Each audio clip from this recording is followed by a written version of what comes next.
it was like the hardest by far I've ever been hit by my board. And the scary thing was I grabbed my head and I could just feel this like big flap of skin.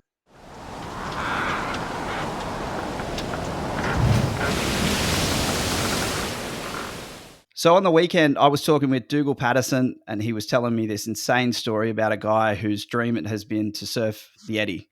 And he's been invited a couple of times before. Neither time it actually ran. And he's been invited again. And this time it looks like it's going to go ahead, the Eddy and the Jaws. And unfortunately, he's suffered some pretty serious injuries in the lead up to it. And they'd put most people in bed for a long time, but not him. He's going ahead, and I had to rush this story. So, Matt Bromley, mate, I appreciate you coming on. I appreciate you making time for us. And yeah, I'm looking forward to hearing what's going on and what you're going to do. So, welcome.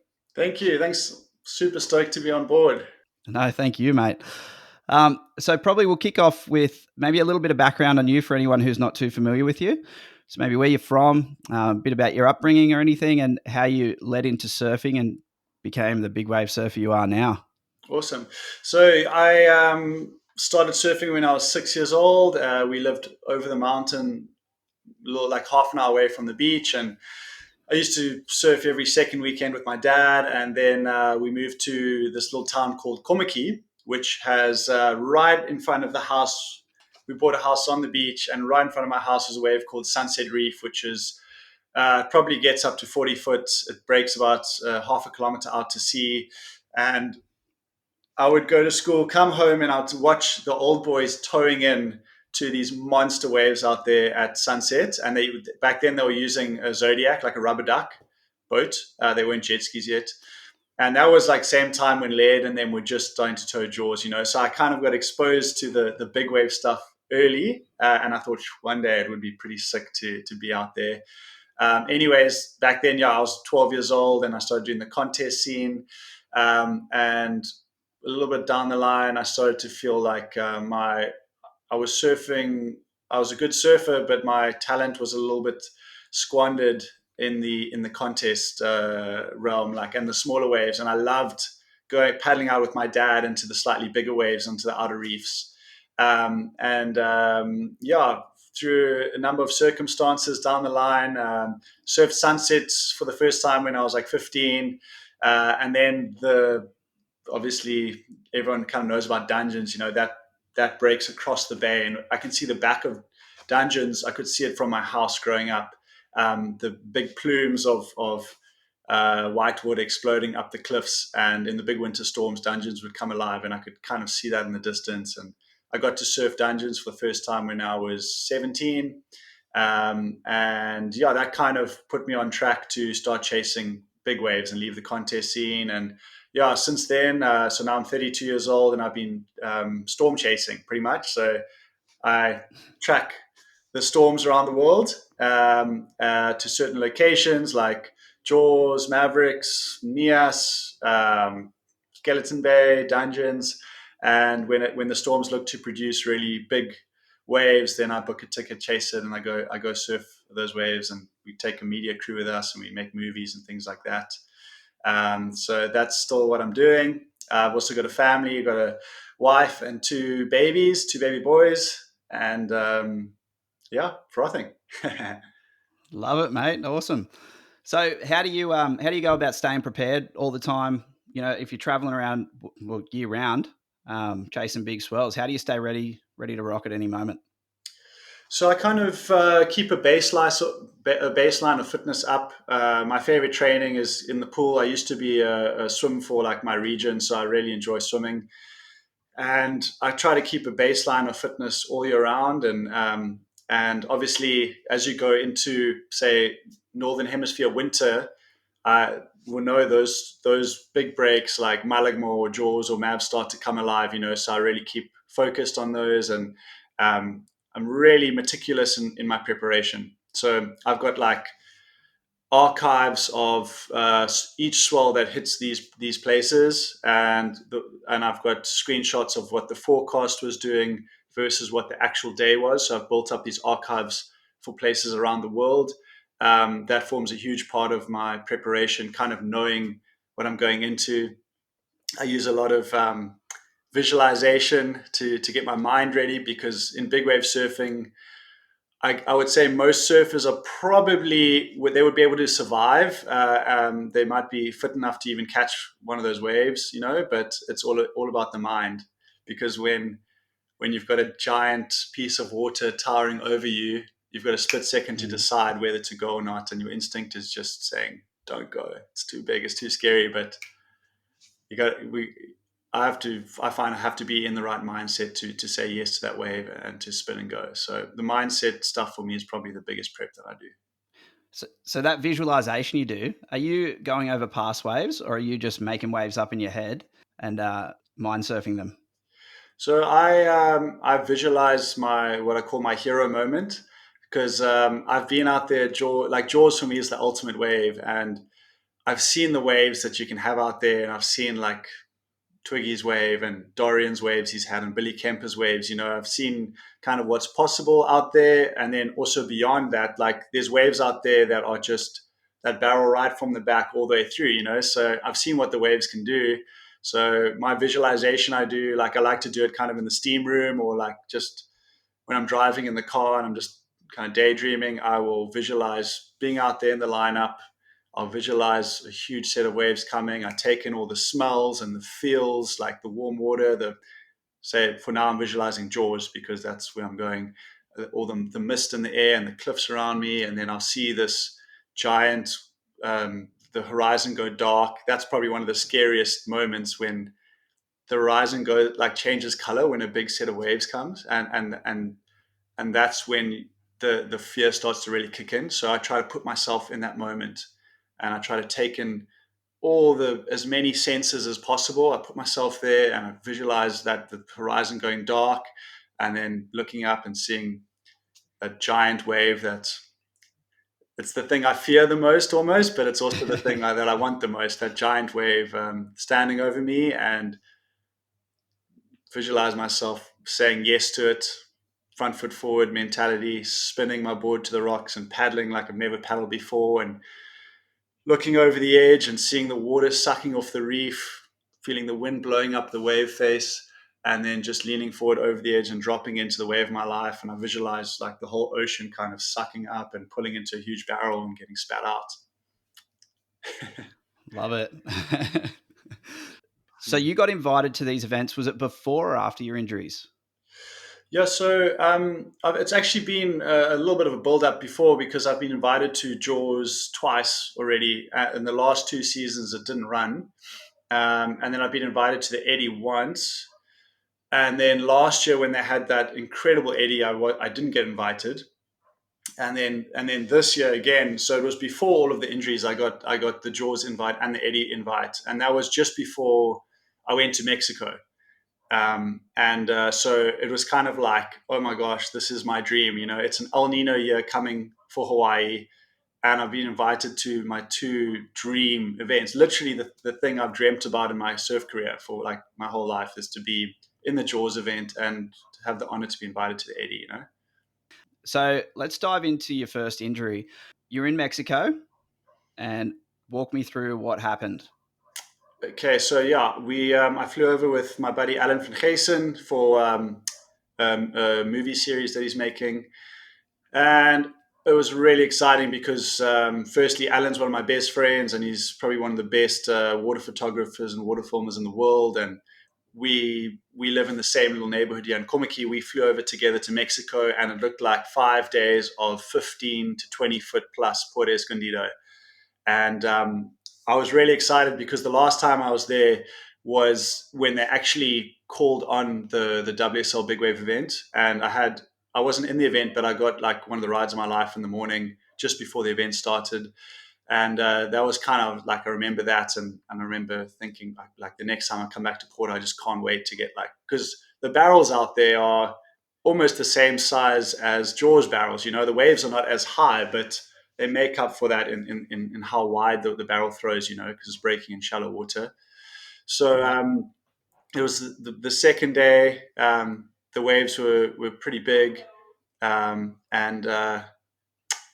Sherbet. Sorry, can I just quickly, 1 second, 1 second, 1 You're second. right, mate. We'll pause and we'll keep going. talking about big wave stories, and yeah, my nanny's here. Oh, that's all right. Sorry about that. That's all right, mate. It happens.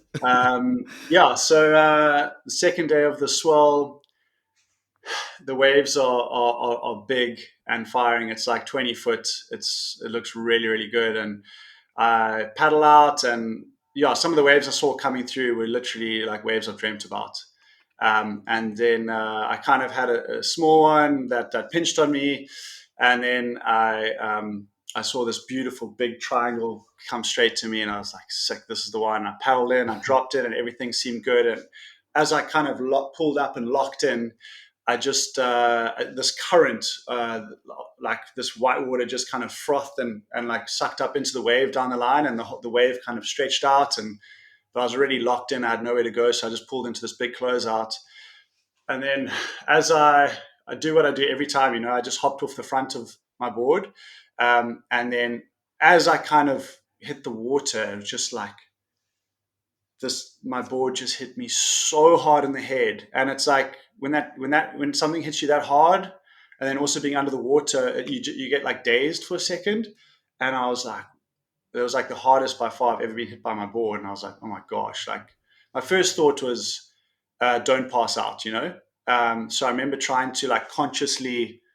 keep myself awake, and the scary thing was I grabbed my head and I could just feel this like big flap of skin off, and I was like, Oh no. that's really really bad, And I came up, and as I surfaced, blood was just going over my one eye. I couldn't. It was just full red, and I just was like, God, please help me, because I was in the impact zone, and I could make out with one eye that there was another really big wave coming, but I couldn't gauge the distance.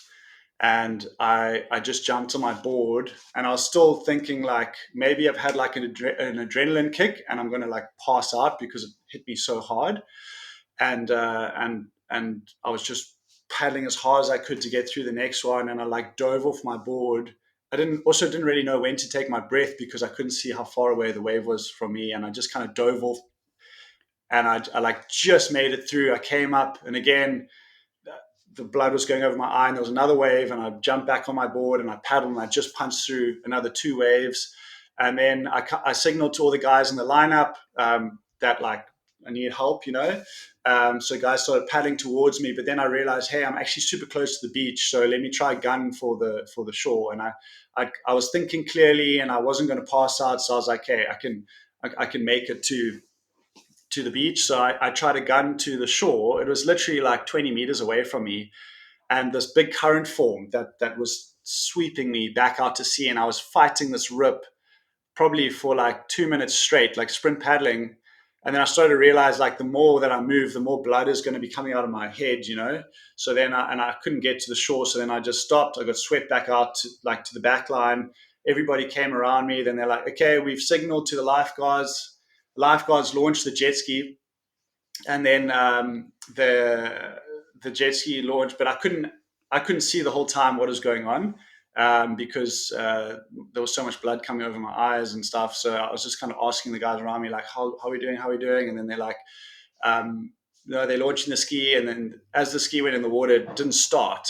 So then they're like, okay, we're going to have to paddle to the side. So sorry, Dan, one more second. I'm just closing my door so that no more distractions because I can hear everything. Yeah, that's okay. Do your thing. But you said you were paddling to the side. Yeah, so then it was a really cool moment because all the guys came around me, and they were, but I could see as I looked at people that they were looking at me, and they had this like fear in their eyes because I didn't really know how bad it was. And everybody was kind of like, I could see their eyes were big. They're like, whoa, this is heavy. And then I remember one of the guys next to me was Jojo Roper, who's obviously got a bit of experience in big waves and stuff like that. And he was like the only one who was like, oh, you're going to be okay, man. Like, it looks like the bleeding's starting to slow. And just those little words were like very, very helpful. Because everybody else had this panic look on their face. So we paddled about half a kilometer to the side, down the beach from Porto, where there's less waves, and then the lifeguards had called a fishing boat. So this like little fishing boat came and picked me up. And one of the other surfers who can speak good Spanish, he jumped in the boat with me. We left our boards with the other surfer guys. And I remember it was a strange thing. I jumped into the boat, and I was just looking in the deck of the boat, and it was full of fish. And I was just thinking, in amongst this kind of traumatic experience, like, oh, these guys have had a really great day of fishing. Like, there's a snapper over there, and there's some pelagic fish, and these fishermen were also looking at me with these big eyes. Like the cut was really bad, and I was just bleeding all over the place. So they drove me on the fishing boat to the corner. I had to, yeah, hop back in the water, and we swam ashore, and an ambulance was waiting there for me. Then the ambulance guy took a picture of my head to send to the doctors at the hospital. And then I said, "Can I see the photo?" And then Juan, who was the surfer coming with me, he said, "No, no, no, bro, you don't want to see your head." So I was like, "Oh, okay, it actually must be pretty bad then." So we jumped in the hospital, got to hospital, and the doctor on call there, he wanted to just kind of get operating. And then Juan, he was translating for me. He told the guy, "No, I'm a model, and I need my face to be in the best condition possible. So we need the best treatment." So the guy looked at the photo, looked at me. He's like, "Okay, maybe we get a surgeon." So then, fortunately, yeah, we got a surgeon. Alan arrived from the beach, and Edwin Morales, he was like, we were working with him. He arrived, and it was really good having those guys there. And then yeah, so I got on the surgeon's table, and just before he was about to start operating on me, he shows me the photo of my head, and I just can see my whole head is just open, like from the top of my eye Yeah. all the way to like almost the middle of my scalp is just open to my scalp. And I see this photo, I'm like, oh my gosh, it's really bad. And then the surgeon goes, "No, no, no, photo looks small, much bigger, much bigger." So I was like, okay, this is wild. So yeah, he gave me 20 internal stitches and then 15 on the top, closed it up, and yeah, then I had to wait another few days in Mexico. Just kind of stood on the beach with Edwin and Alan and watched the rest of the swell. Waves were cooking, but I was honestly just really grateful to just to be okay. It missed my eye by like, if it had gone under my eye socket, it's like a few millimeters away from. It would have probably taken my eye out, and if it had hit me in the temple, I definitely would have been knocked out. So in looking back on it and through the whole experience, I was just grateful to be okay. And I called my wife on the hospital bed and my dad, and I was feeling strong up to that point, and when I just talked to them, I just kind of like started crying, and it was just a really, yeah, it's tough, especially tough when you have a family and these wild, unexpected things happen, and you always think of the what ifs and all that can happen. Did the realization sort of hit you about the potential to not surf at Jaws already because of this one? So, so this one, the I couldn't believe it, from such a crazy cut. They were like, your stitches are going to come out in 7 days' time, and you'll probably be able to surf shortly after that. So I didn't have any concussion or anything all I have is a scar that's going to last a lifetime. But no, nothing that's going to deter me from surfing. So I was very. I stayed a month out of the water just to kind of because it was very sensitive. And I'm still wearing this micro pore tape because it's just helping with the scar. But I had a month out the water before. Then, literally, as I healed, we went on a trip for Monster to the Mentawai Islands, and I can jump straight into that if you like. That's the second one. Yeah. So you went off to the Mentawais and you did it again. Yeah, so I could not believe it. It was literally my fifth surf back from this injury. We're surfing rags lefts. I'm on like a 2 foot wave. I do a turn and I fell, and I under the water I was getting churned. And I just realized I was quite close to the reef, so I just covered up here. And then under the water, I just got slammed so hard into a coral head. And it was like, it must have been sticking up because my feet were underneath me. I was covering up here, and then just side on, just like under my armpit, like just got wrapped around this coral head. And then the water was pushing me against it, and then it like rolled me over the coral head. And as in that moment, I just thought, my trip's done. And then I was just thinking, Jaws, Eddie, like, I can't believe this is happening right now. Like, as I was still under the water, and I was just thinking, Jaws, Eddie, biggest opportunities of my life, and this is really not good. Um, And I surfaced, and I couldn't breathe for about a minute. I could not breathe. I was trying to suck a little bit of air just to get a little bit of air in my mouth, and my whole body had like tensed up as it does when you get really winded, and I couldn't breathe for about like a minute, and I was just trying to get to the side to get out of the white water line, and I half paddled on my board, but it was too painful to go on my board, and I managed to like doggy paddle to the side, and the boys picked me up on the little dinghy. And then the next hour on the boat was really painful. When you do your ribs, like there's no position that's comfortable. Like actually, the most comfortable position was standing, because as I sat, it just felt like I felt very, very heavy. I tried to lie down and felt like I had a elephant standing on my chest. And then I flew home early from that trip, cut that a week short. And I thought maybe they were just bruised. And then we went straight to the hospital and got X-rays. And then there were two broken ribs, and I had air and fluid in my chest cavities. They were actually like, you shouldn't have flown home, because that can be quite dangerous with under pressure. Right. Um, but yeah, when I heard that, I just kind of again, I just teared up, because that was I think a week away from the opening of Jaws season for the Jaws challenge, and 2 weeks away from the Eddie season opening up. Um, Right. yeah, So it was not too long ago. no, So in the Mentawais as well, how did you go getting from out on the islands back to the mainland? Like that's a solid overnight boat trip, unless you're yeah, going on the ferry. it is. And Yeah, we were in the middle of nowhere. We were down south at Thunders and that, and fortunately there was another boat going back to the port that like 2 days later. It was quite funny actually, because there were a whole lot of guys from South America that were in the lineup, and then a whole lot of the crew from our boat were in the lineup with them. And they apparently there was like a big tussle between everyone from our boat and their boat, and then I had to jump on their boat to get a lift back with them. oh and no, like everybody had been tuning each other or whatever. But they were amazing. Hey? I jumped on. They like opened up a bed for me, like my own little room on the boat, and they were like super accommodating. And then in the Mentawais, they make you pay boat tax or yeah, surface tax. surf tax, And yeah, I'd already paid surf tax to be on my boat, and then the skipper was like, "Oh, we need to go pay that again, because now you've been added onto our boat." And my ribs at that stage were are you so kidding? sore, and they made me.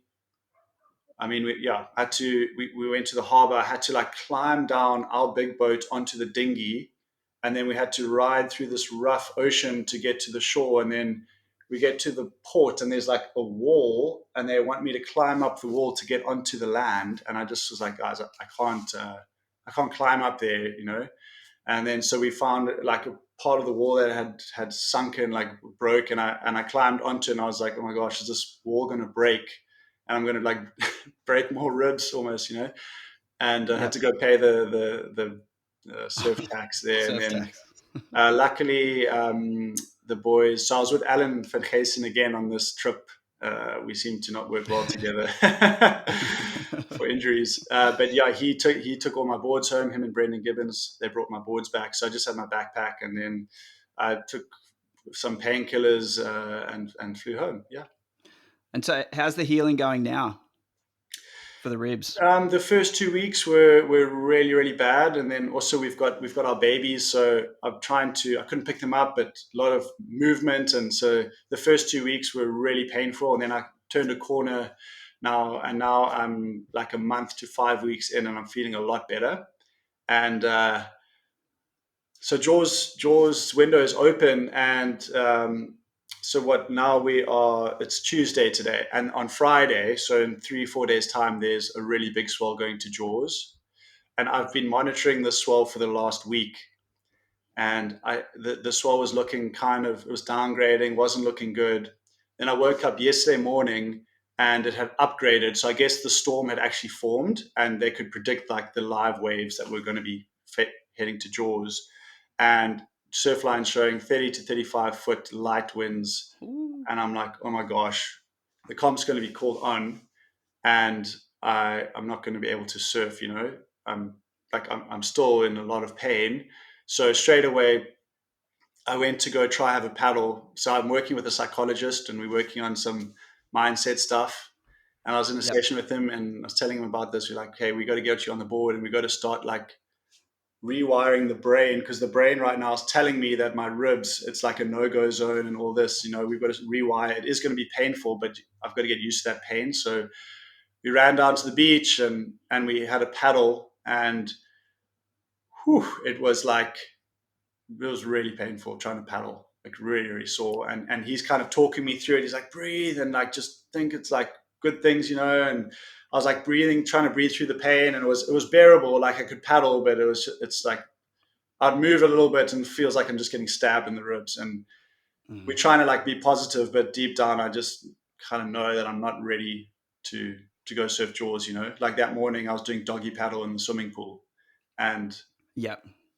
the that just doesn't seem right to then go surf Jaws. But at the same time, it's the biggest opportunity of my life. So I'm like, I if there's any way that I can do it, and I've just got to face the pain, then I'll do it. And I'm talking to my orthopedic surgeon, and he's like, the bones are probably fused, but it's a little bit touch and go.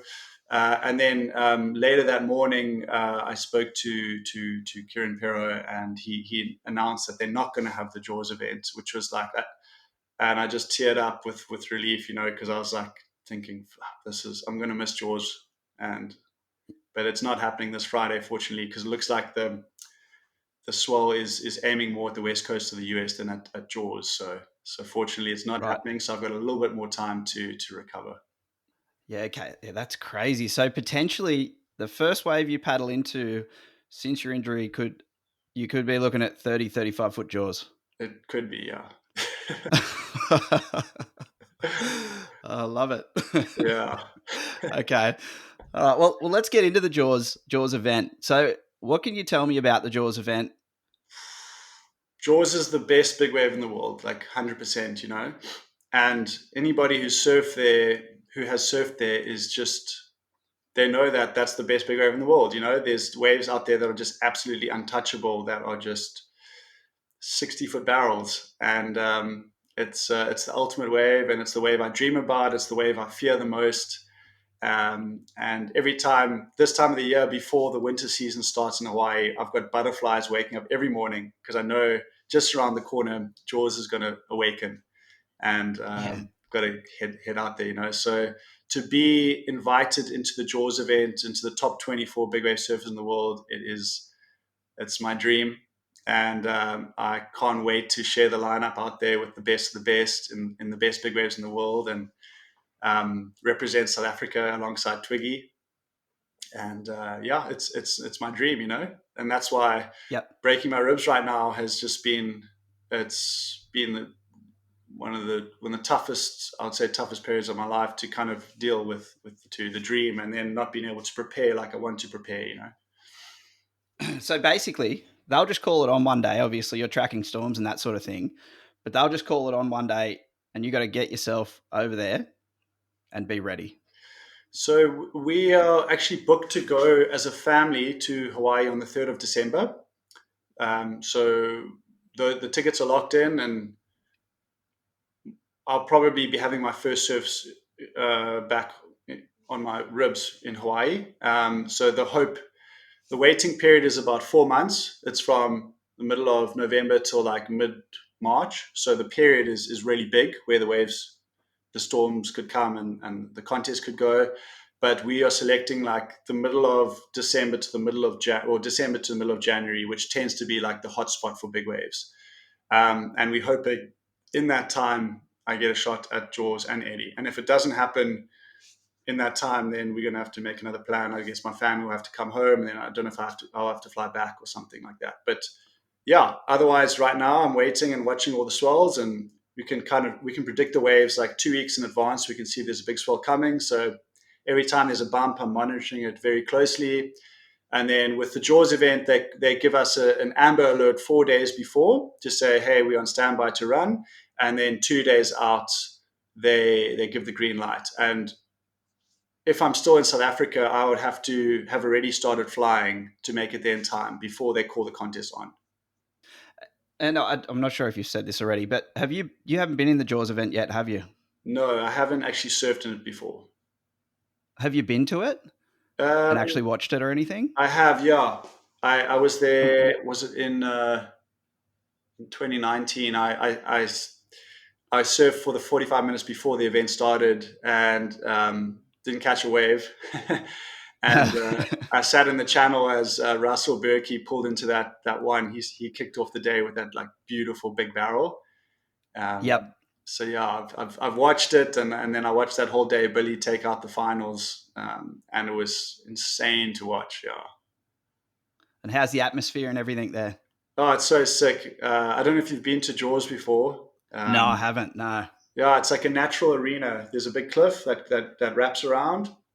So from wherever you're standing, you look down onto Jaws, and yeah, it's a perfect arena to watch. You can see it like pretty up close. You can see exactly what's going on, and everybody is just screaming on the cliffs every time there's a set.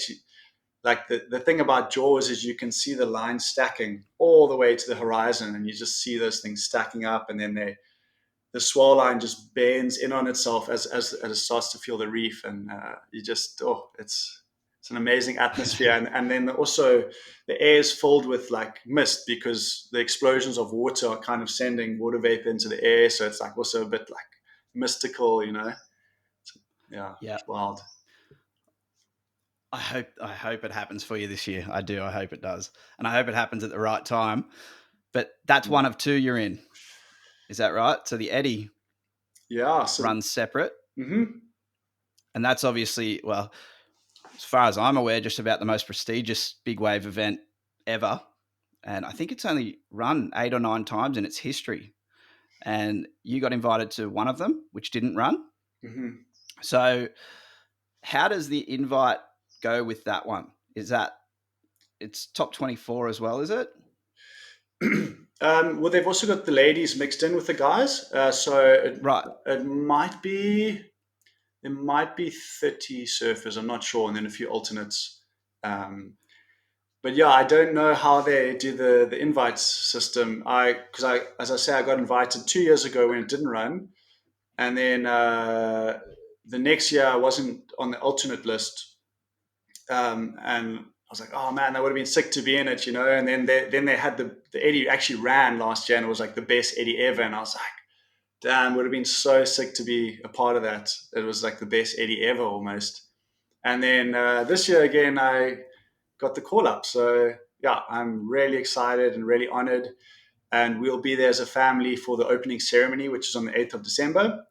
And Right. that's very, very special. So I've been a part of that once before where everybody's in a circle, all the best big wave guys, the legends of big wave surfing, they're all there in a circle, and you get called up and announced in front of everybody, and you get your like lay and your kind of invitee award, and then everybody paddles out together to Waimea Bay, and you sit in a circle and you celebrate Eddie. Yeah, super sick. So you don't actually know. You just wait for an invite and hope you get one. So you got no idea that it's coming, and you just hope it turns up one day. I have no idea. I got a Instagram direct message from I think it's Clyde's son, who told me like, "Hey, you're in the Eddie this year. Opening ceremony is 8th December. See you there." It was just like that, you know. Like, what? Like that's insane. Yeah, just like that. Yeah. Yeah. Okay. So Yeah. the Eddie's at Waimea. Yeah, Yeah. they run the Eddie at Waimea. So how does that wave differ to Jaws? So Waimea is it's kind of all about the takeoff. It's like a very focused big wave. Like most big waves are a lot more spread out than that. You know, like when you're at Jaws and you see a wave come in, like the area where the wave is drawing off the reef is like the size of a rugby field or even bigger than that. It's a massive playing field.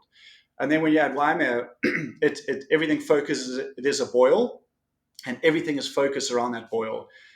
So it's not a long wave, but it makes up for.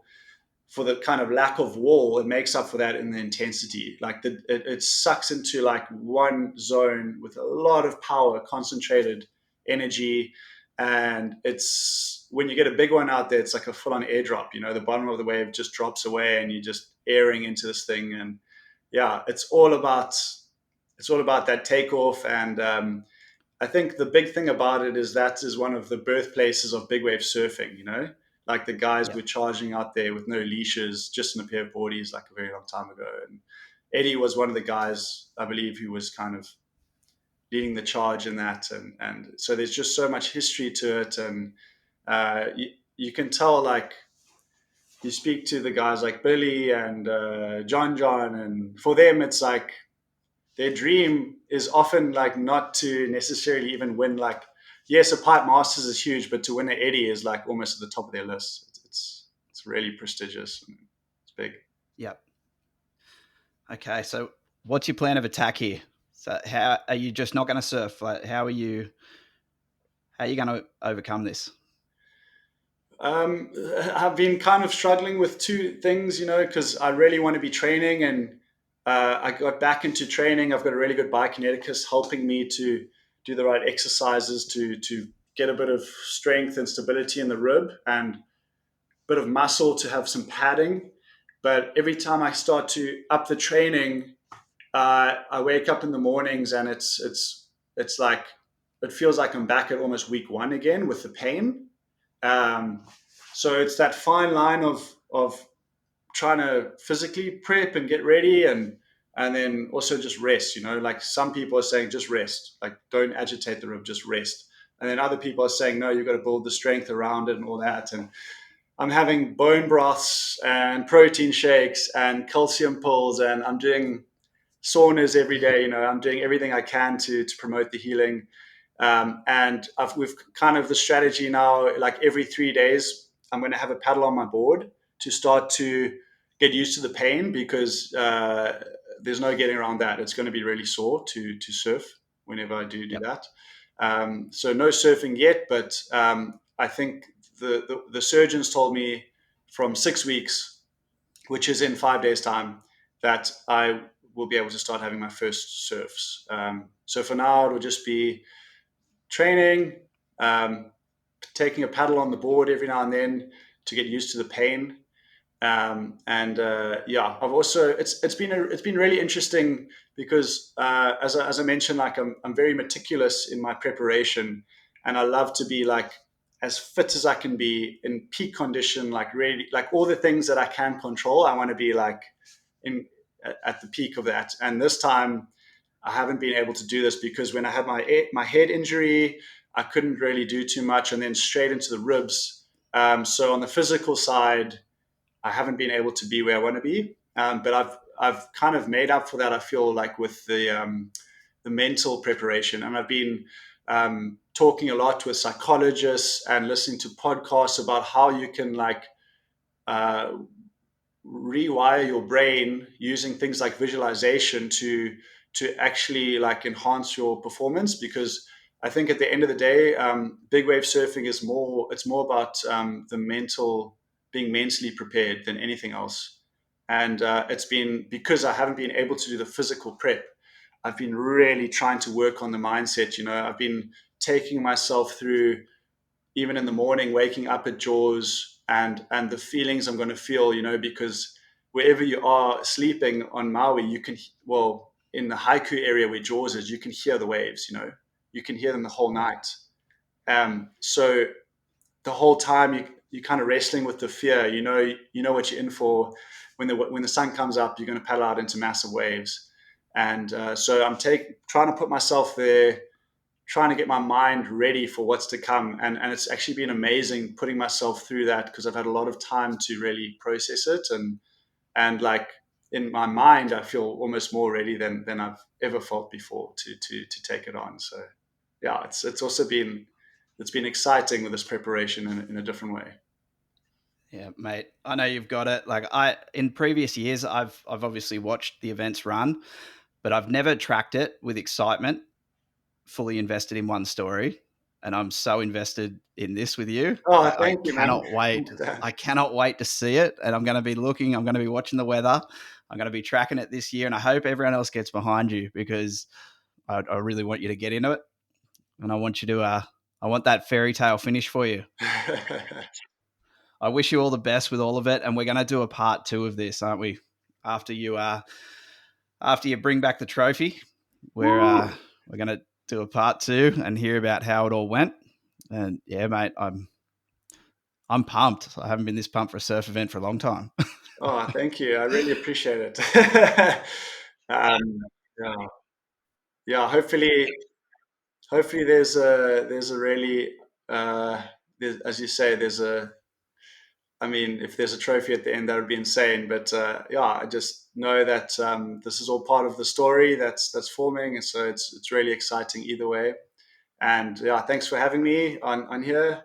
It's really cool to be able to tell the stories, and also well done for winning the cricket. That doesn't get me as excited as surfing does, but we'll take it. Nice one. All Yeah. right, matey. Good on you, mate. I appreciate your time, and I'm so pumped to see you get in this thing. Thank you. Thanks very much. All the best, and yeah, we'll catch up after Hawaii.